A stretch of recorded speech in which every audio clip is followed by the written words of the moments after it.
Is there any action more heinous than murdering a child in cold blood? If the answer to that is no, then the worst of the worst when it comes to comic book supervillains would have to be Black Manta. He's truly one of the most barbaric antagonists in the medium.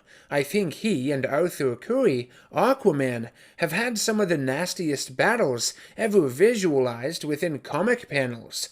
What I've always found so impressive about the Black Manta character is how strong and captivating his rivalry had been with Aquaman even before he had any ounce of an origin. Seriously, he didn't reveal his face or even have a real name for well over a decade after his initial debut. He didn't need one. His intense hatred for the hero was more than enough. His actions spoke louder than any backstory could. In 1977, among the pages of adventure comics, an Aquaman storyline came about that made an attempt to shake off some of the goofy, cartoon-like stigma the hero and a lot of his stories had accumulated throughout their earlier decades. It would try something more serious, dramatic. It did something unheard of at the time. It killed the first child of a major superhero, their own flesh and blood, in a pretty brutal way, might I add, with the perpetrator, Black Manta, getting away scot-free. The death of Aquaman's child would not only lead to deep psychological trauma within the mind of the hero in the years following it, but marriage issues with his wife, delving into domestic violence a little bit, shocking for the period, especially in comic books centering around an underwater city of Atlantis and a half-man, half-mermaid who could talk to fish. Reading the deluxe edition of Death of a Prince, writer and then Adventure Comics editor Paul Levitz explains in the introduction that he doesn't know how the idea of killing Aquaman's child materialized, just that he, or fellow writer David Michelini, had thrown it out during one of their story discussions for the series. Both men had wanted to take Aquaman in a more mature direction, though, and had grown tired of the simple hero meets villain, hero catches villain kind of stuff Aquaman stories had been known for up to that point, and I don't blame them. If you've ever taken the time to read a lot of those older comics, which I did for research for this video, no pun intended, they were swimming in circles. Shit got repetitive, and a lot of what happened in them felt inconsequential. Reading them was kind of a waste of time. I would say there are very, very soft similarities between the Death of a Prince story and other ones that depict a slow, systematic breakdown of a hero, like Nightfall for instance, just that the quality of the writing here is hit and miss, and there's a lot more silly fluff to everything, as was the standard with Aquaman at the time. It goes with the territory, but Death of a Prince does deliver on a few of its key ideas. Aquaman loses his title as king to a new enemy, faces off with a gauntlet of villains from his rogues gallery, and has to balance his responsibilities of the ocean and Atlantis with the surface world and his membership with the Justice League. Not to mention, there's the untimely death of his son, and what that, obviously, does to him psychologically, how his behavior changes moving forward. Aquaman number 18 from late 1964 depicted the very first visualized superhero wedding in comic book history, with numerous characters from the DC universe attending. Arthur had been elected the King of Atlantis when the previous king, named Juvor, died. He didn't feel ready to take on such an important role, but did so only to prevent an Atlantean civil war. As the new king, he had to choose a queen, and by ancient law, she had to be Atlantean. After saving Mera, a previously introduced alien queen from Dimension Aqua with hydrokinetic powers from an attacker, she is knocked unconscious, and Aquaman takes her to an underwater cave to rest, commenting on her beauty and the love he had had for her ever since they first met. Whoa, keep it in your pants.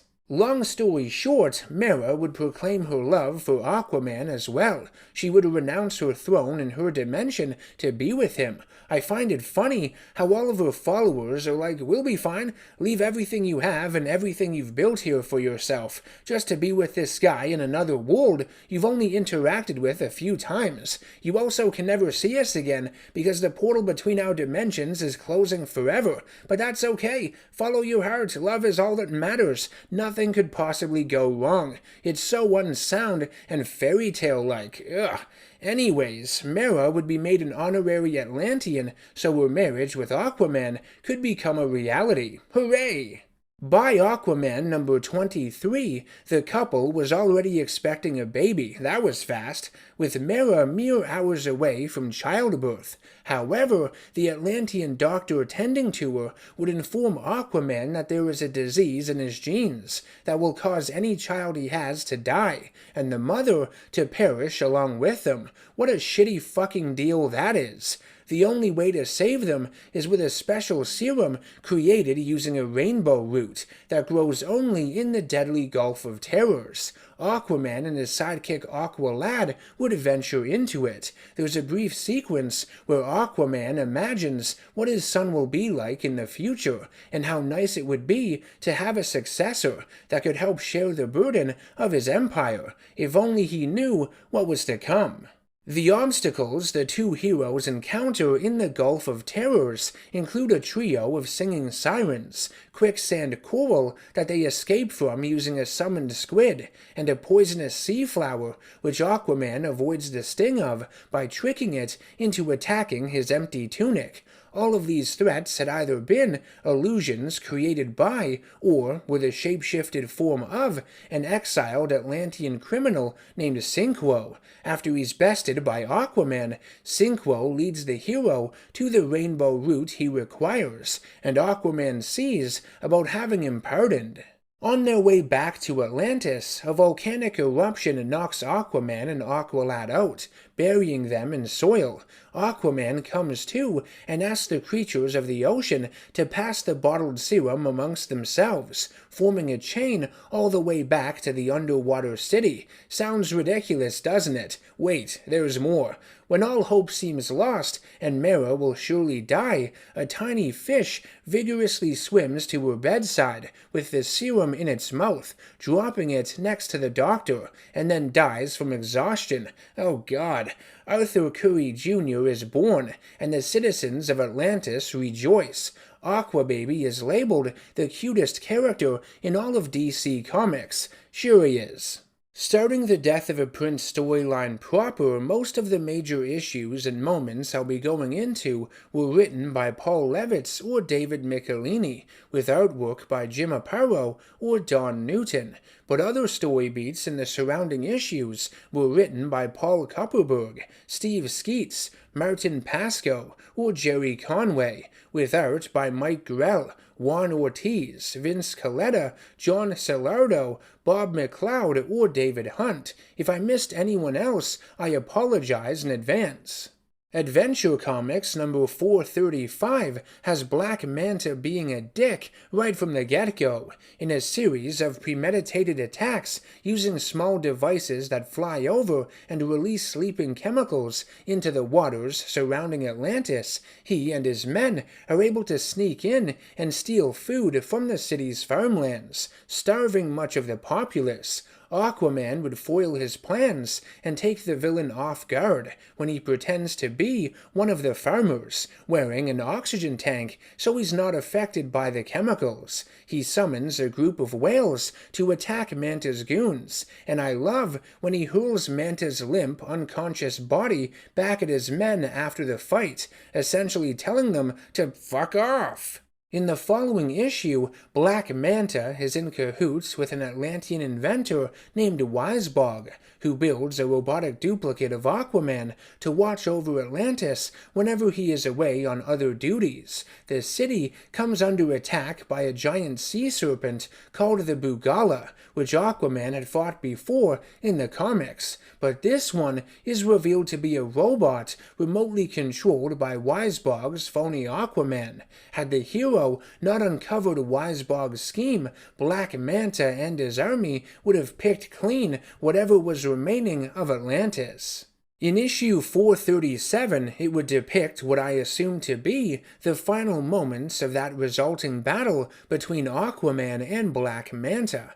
Manta would use his manta ray ship to blast at some rocks above Aquaman and trap him inside of an underwater cave. After asking some fish for directions, Aquaman makes his way to the exit, but finds it blocked by a large tentacled monster with a single eye and creepy human-like teeth. At the end of the story, with the increase of attacks on his home and the growing political pressures as king weighing heavy on his mind, he wonders if he should switch his focus from the Justice League to Atlantis 24/7. We would turn our attention to another one of Aquaman's villains in Adventure Comics number 443. Heroin is being smuggled into France in bags tied around the necks of trained dolphins, and yes, it's as far-fetched and insane as it sounds. The drugs are coming from a floating marina off the coast, run by the fisherman, who uses various high-tech fishing rods, reels, and other trapping devices against Aquaman. He would weaken the hero with a special gas and place him inside of an airtight chamber, which has its oxygen slowly sucked out of it. Though the marina is encased in a, listen to this, fish-proof dome, Aquaman is still able to summon underwater allies from below. A sawfish cuts into the wooden floor outside of the chamber, and Aquaman's loyal octopus Topo crushes its walls until it implodes. All of it is unintentionally funny. Aquaman would then regain his strength and throw an anchor up into the propeller blades of a helicopter fishermen tried to use to escape, causing it to crash and the villain getting arrested. Honestly, the layout of this page is really impressive, and I love its use of color and onomatopoeia.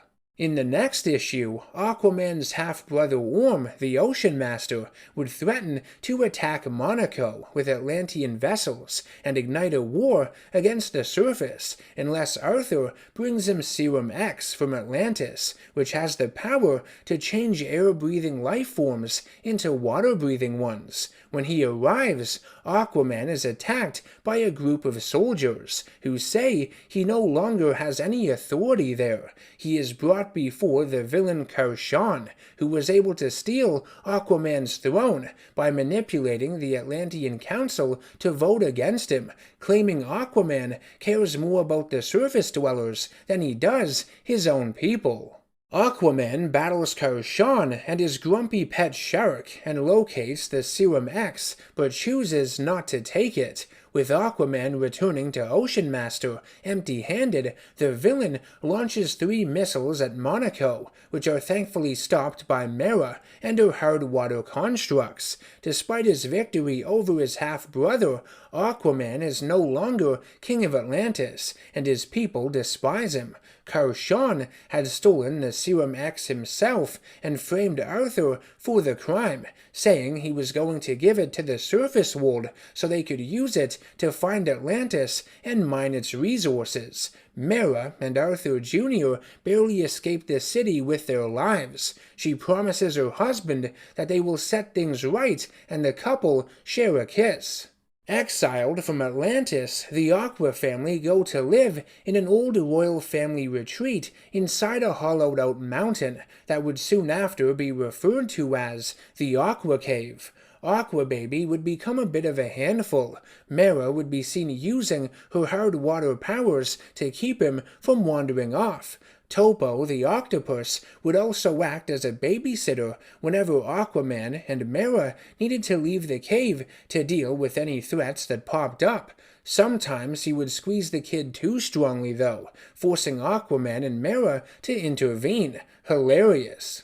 In issue 446 of Adventure Comics, we catch up with Garth, Aqualad, who has been investigating a diamond smuggling operation on the Mississippi Delta, aboard a floating nightclub called Club Mark Twain. The operation is run by Black Manta. He would capture Aqualad as well as Tula, the young girl he is with. He would tie her to an anchor and throw her overboard, assuming she would drown. However, she is an Atlantean, the half-sister of Ocean Master, and the ally and love interest of Aqualad, who goes by the codename of, what else, Aquagirl. Black Manta would be defeated, press a button to open up an escape hatch, and laughing maniacally flee in his manta ray ship that comes out of the bottom of the nightclub. But a giant squid is waiting for him under the control of Aquaman, and Black Manta's ship is destroyed. Aquaman would have another encounter with the fisherman. During his absence from the Aqua Cave, Mera and Aquababy would be kidnapped by sharks sent by Karshan. While searching for clues in the Aqua Cave, Aquaman would be confronted by Black Manta, who mocks the hero and his current predicament. What a douchebag. Knowing Black Manta is working with Karshan, Aquaman forehand and backhand slaps the sumbitch and demands to know where his family has been taken. Manta would knock Aquaman out, and the former King of the Seas awakens inside the palace dungeon in Atlantis, alongside his close friend and scientific advisor, Dr. Vulko. Black Manta would get angry at Karshan for not letting him kill his longtime foe, but gets smacked for his insolence. He's given a map to the City of Lost Tribes as reward for capturing Aquaman, and promises to return and kill Karshan for disrespecting him. We'll put a bookmark in that for now. Aquaman would be brought before Karshan and stand trial, but he breaks free and calls the accusations against him lies. Karshan would reveal his true form, that of a humanoid and tiger shark combined, the result of a radioactive explosion. This character's appearance would get a lot cooler in later decades, a lot scarier, an actual shark creature. He would fight Aquaman, but mostly Green Lantern. Anywho, Karshan would use his sharp teeth to bite Aquaman, but is ultimately defeated after the hero uses his blood trail to lure him into position and have him inadvertently detonate an explosive barrel. Another smaller yet notable moment from this storyline occurs in Adventure Comics number 450. Mera would be severely injured when the artificial tidal waves used to part the sea by the Weather Wizard are suddenly released onto her with his wand. We see Aquaman carrying her incapacitated body to get treatment from Dr. Vulko. Adventure Comics number 452 brings back Black Manta, and this is the iconic issue where Aquababy dies. Using the map given to him by Karshan, Manta had taken over the fabled City of Lost Tribes, where a pacifist cult of purple-eyed Atlanteans live. Manta wants to turn the city into his own empire that he can rule, since he and the rest of his black community have faced prejudice and suppression for so long on the surface. Yup, this storyline tackles a bit of racism too. Manta and his men successfully capture Aquaman along with Aqualad, who had been investigating the Idealists in search of his biological father. During an escape attempt, Aquaman would stumble upon a hidden laboratory performing gill implant experiments using lasers. Manta has employed the scientists in the city to make it so that he and his gang can breathe underwater.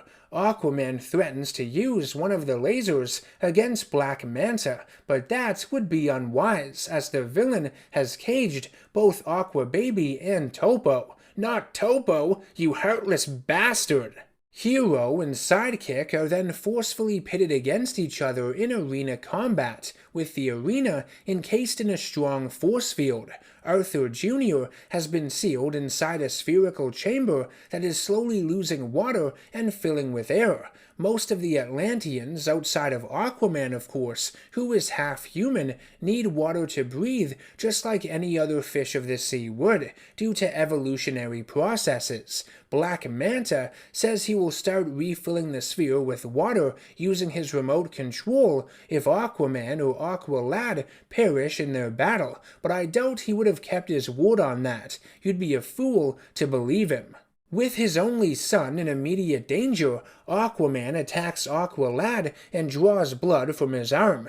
This would surprise Garth after everything he and his mentor, his friend, had been through together. Their partnership would break off for quite a while afterwards. Though we can't get to Aquababy physically, Aquaman reaches out to Topo with his telepathy and has him grab and destroy the remote in Black Manta's hands. It disarms the force field so he can throw a trident into the glass prison containing his boy and shatter it open. Unfortunately, his efforts are not fast enough and Aquababy has died, suffocated. Man, what a visual it is of a superhero holding the body of their own child in their arms. That's rough. Aquaman would promise to make Black Manta pay. On the cover of issue 57 of Aquaman Volume 1, Manta tells his foe that he killed his son and that he'll kill him next, twisting the blade as it's already in the wound. Following Aquababy's demise, Aquaman would have a chip on his shoulder. His tactics become a lot more vicious. There's a part where an octopus summoned by him throws a couple sand dollars like blades to cut through the oxygen tube of one of Manta's men, forcing him to quickly swim to the surface. Depending on how far down he was, I doubt he made it in time. Black Manta would hide out in an old Nazi U-boat with the word Conqueror carved into the side of it. It should really say coward. He surrounds the sub with robotic drones made to look like various sea creatures that Aquaman can't use his telepathic powers against. Despite that fact, Aquaman successfully fights his way through them into the U-boat control room. Black Manta presses a switch, and the floor Aquaman is standing on becomes electrified. The hero is then strapped to a catapult on top of the sub, pointed directly at an underwater minefield that will turn him to fish jelly. Aquaman would escape and have Black Manta beaten. He threatens to pull out his air hose and have him suffer the same fate his son did. Manta begs for mercy, and that word freezes Aquaman in his tracks. As hard as it is for him, he lets Manta go.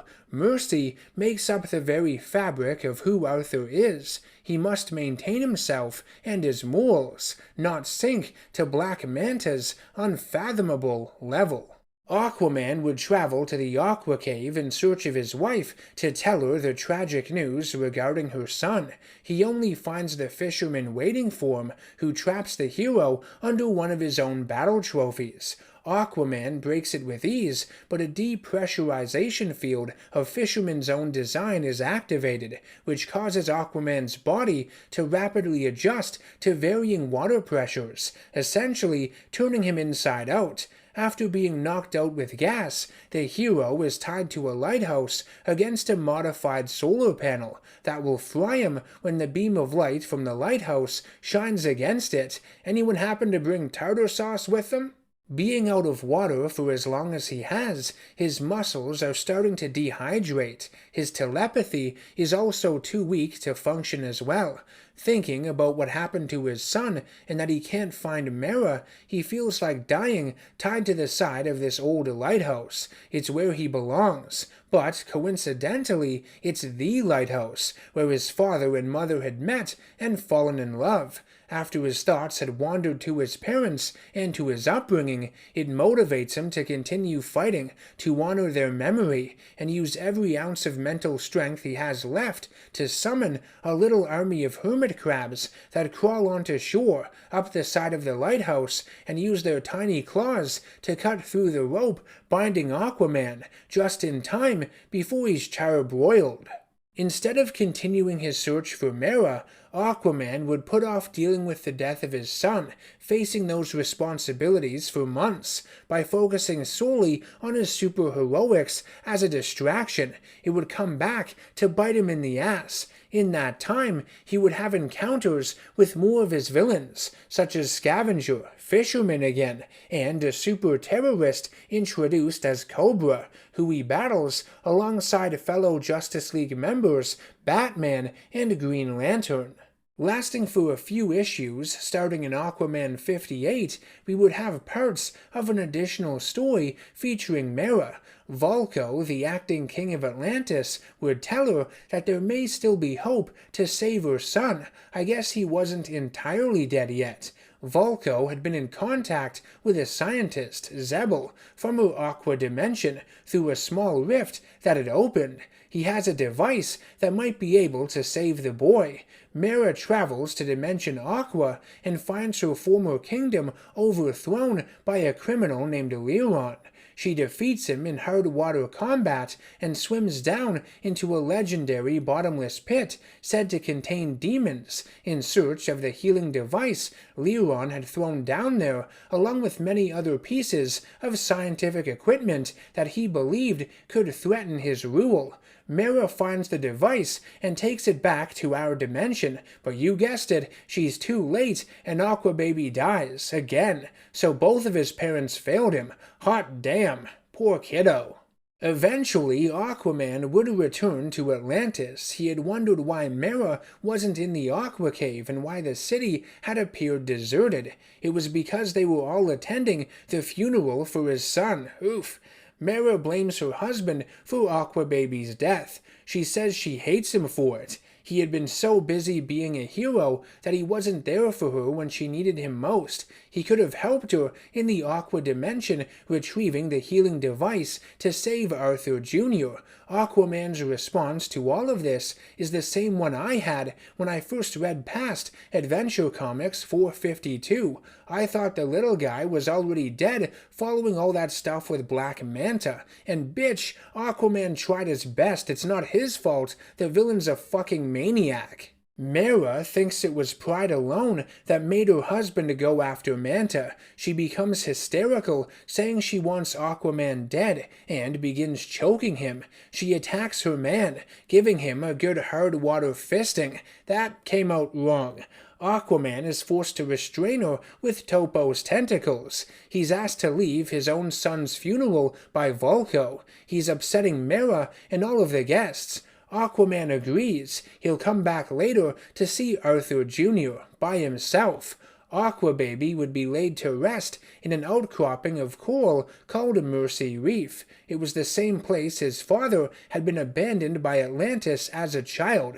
Rest easy, sweet prince. Little guy was only 5 years old. Due to the unbearable loss of their son, Aquaman and Mera's marriage would slowly but surely dissolve. Mera would suffer from a mental breakdown and be committed to a psychiatric hospital. Following a deadly altercation she would have with her husband, she would be inadvertently impaled on a piece of metal of a destroyed wall in Atlantis' throne room. A funeral would be held for Mera, but she survives her wounds, climbing out of her coffin thanks to her unique abilities. She would blame Aquaman's weak genes for the death of her son, and believed if Arthur Jr. had been born from a man from her dimension, he would have been strong enough to survive Manta's attack. Mera would officially sever her ties with Aquaman, leaving him to go back to her own dimension. However, the two would eventually repair their relationship. Mera would never find it in herself to completely forgive Aquaman for what happened, but understood that his actions were fueled by the insurmountable sense of duty he possesses. In the 1991 Aquaman series, Black Manta would attack the surface world, allying with the merpeople of the large Atlantean region, Tritonus. The first thing he asks Aquaman is how's the wife and kid? What a comedian. Using his Manta ship, he would fire a torpedo at Mercy Reef and destroy the final resting place of Aquababy. You do sense a bit of regret Manta has for killing the child, thinking it may have been a mistake, but he does reassure himself and says he is what the sea made him. This short-lived series was the first to give us a sliver of Manta's backstory, one of many he has had throughout the years. He was a Baltimore native who loved the sea, but was kidnapped and abused by a group of sailors and forced to work on their ship.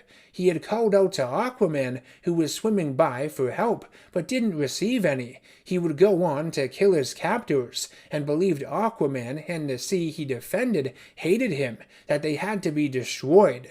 Powered by his late son's death and the madness and grief it caused his ex-wife Mera, Aquaman goes after his dastardly foe. He rips the hatch off of Manta's ship. As water pours into it, the heated rivals fight each other. Black Manta says Aquaman didn't deserve a wife or a child. He wasn't man enough to care for Mera, and that's why she left him. He says it's Aquaman's own fault and wishes he could have killed Mera along with Aquababy, as he stabs Aquaman with a concealed blade that shoots out of his helmet. As Manta swims away, a school of sturgeonfish damages his suit and it fills with water. He seemingly drowns before he can reach the surface. The sea he hated so much is what ultimately did him in. Another confrontation Black Manta has with Aquaman in the 2003 series would end in similar fashion. Aquaman would summon various meat-eating sea creatures and leave Manta to die by their hand, or I guess teeth.